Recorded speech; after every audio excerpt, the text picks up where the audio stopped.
或者介紹自己先。早晨先生，早晨弟弟，我們叫做咩啊？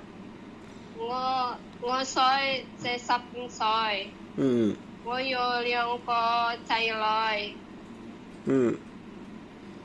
好，你嚟咗香港做嘢幾多年啊？5年啊。5年啊？之前照顧開係小朋友定係長者嗰啲咁樣㗎？可唔可以講下你之前照顧啲咩人啊？以前我喺飯店照顧婆婆。2年。我喺馬鞍山照顧有小朋友有婆婆。2年。依家我照顧公公啊。公公。好要打，我陣間佢死咗啦。哦，公公過咗身。OK， 嗱咁樣嘅，我有個僱主咧，想請姐姐翻去同2個老人家，即係照顧2個老人家幫手。嗰2個老人家都健康嘅，幫手可能煮飯啊、洗衫啊嗰啲咁樣嘅情況嘅啫。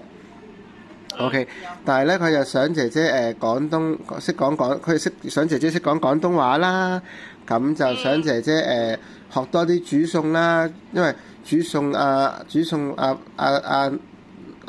奶奶咧就有要求嘅，想你學多啲，跟佢指示去做，因為個老人家口味嗰度比較喜歡自己嘅口味，比較要求比較高，係啊。咁所以都想睇下姐姐你有冇興趣嗰啲情況，你學啊。好，咁而家就已經出咗嚟㗎啦嘛，係咪？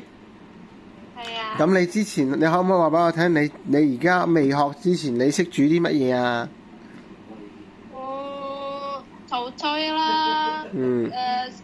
煎魚啦。煲湯。咁要你幫手落街市買餸，你搞唔自己一個人去街市買餸，你可唔可以㗎？可以啊，教我先啊。教你先，一定會嘅，因為買啲咩餸，去邊度買餸都要教你先㗎嘛。買啲乜嘢都會教你1-2次先嘅，之後你先自己去買嘅，一定會。係啊，冇問題。咁我將個片段 send 俾僱主先，有情況我再打俾你。OK，唔該姐姐，叻叻，thank you 姐姐叻叻，拜拜。